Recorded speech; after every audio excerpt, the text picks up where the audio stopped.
The rain didn't just fall that night. It wept. It poured like the sky itself was mourning something lost. Inside a small, dimly lit diner on the outskirts of Portland, a girl stood by the counter, her trembling fingers gripping a coffee pot. Her name was Leah Moore, and though she looked no older than 24, her eyes carried the weight of someone who had lived through 1,000 storms.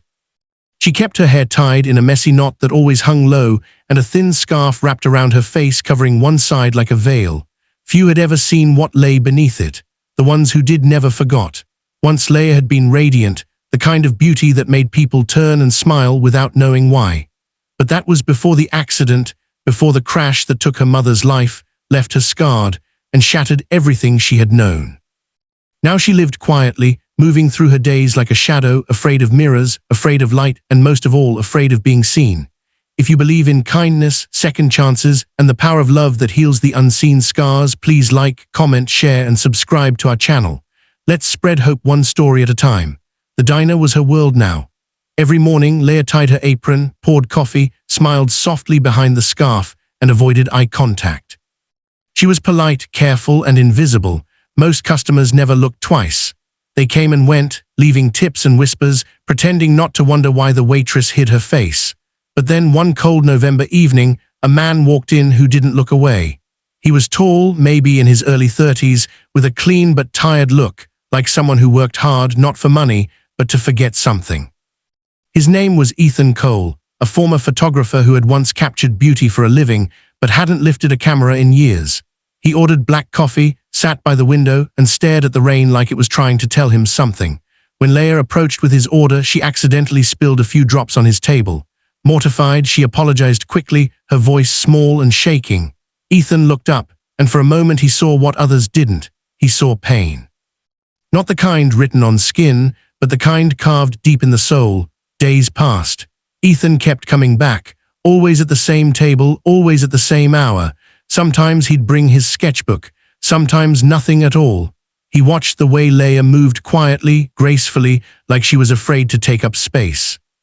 And though she never removed her scarf, he noticed the kindness in her eyes, the way she spoke gently to elderly customers, and how she always smiled at children, even when they asked curious questions about her face.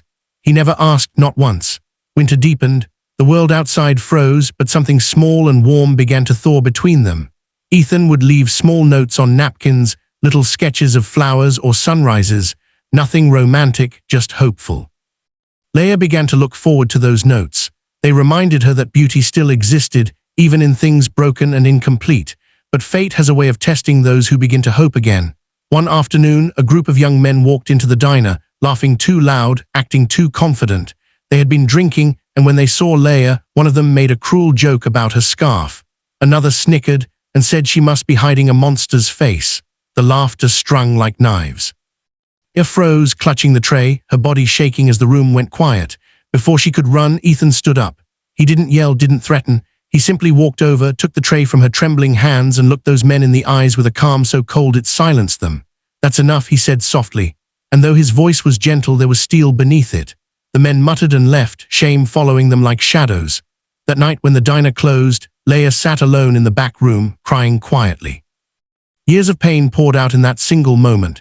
The fear, the shame, the loneliness. Ethan waited outside until she came out. He didn't try to comfort her with words. Instead, he handed her a folded paper. Inside was a sketch, her silhouette pouring coffee, sunlight streaming through the window behind her, and underneath it he had written one sentence. "You are the most beautiful thing I've ever seen."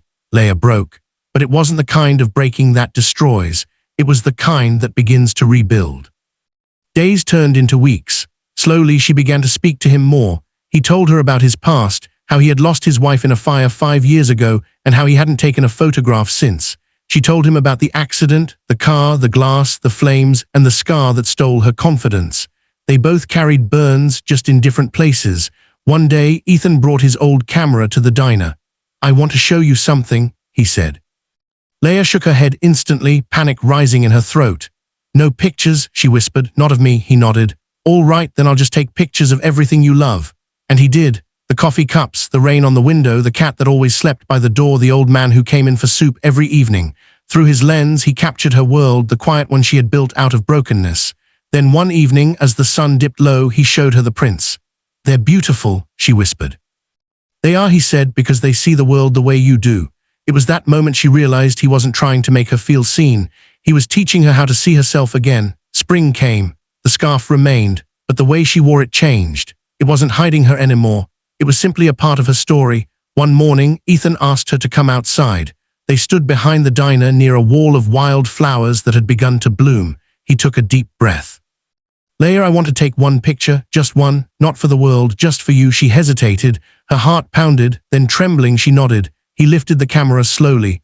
Leia reached up and unwrapped the scarf. The cool air brushed against her skin, and for the first time in years she didn't flinch. The scar ran down the right side of her cheek, a map of pain and survival, but Ethan didn't look shocked. He just smiled softly, tears filling his eyes.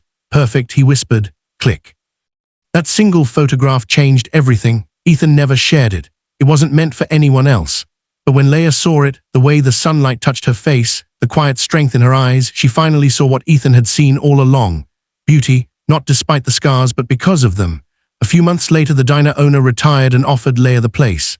She hesitated, unsure she could manage it alone, but Ethan helped her, repainting the walls, setting up a small corner where he hung his photos. Together, they turned the old diner into something new. The Second Chance Cafe. People came not just for coffee, but for comfort, for kindness, for the feeling that maybe, just maybe, broken things could still be beautiful. And one day, as a little girl with a birthmark on her cheek came in, hiding behind her mother, Leia knelt down, smiled, and said softly, "You're beautiful, sweetheart." The little girl smiled back. And in that moment, the circle of healing continued. Ethan still came every morning, still sat by the window, sketching or reading.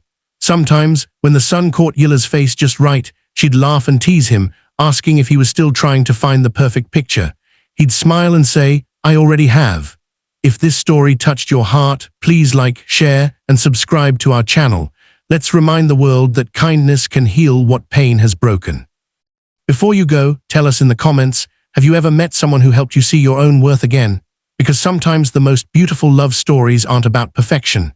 They're about two broken souls who find the courage to see beauty in each other's scars. And that's exactly what Lara and Ethan did. They didn't fall in love overnight. They grew into it like flowers through cracks in the pavement, defying everything that said they shouldn't. And maybe that's what true beauty really is. Not what the world sees, but what remains when everything else is stripped music.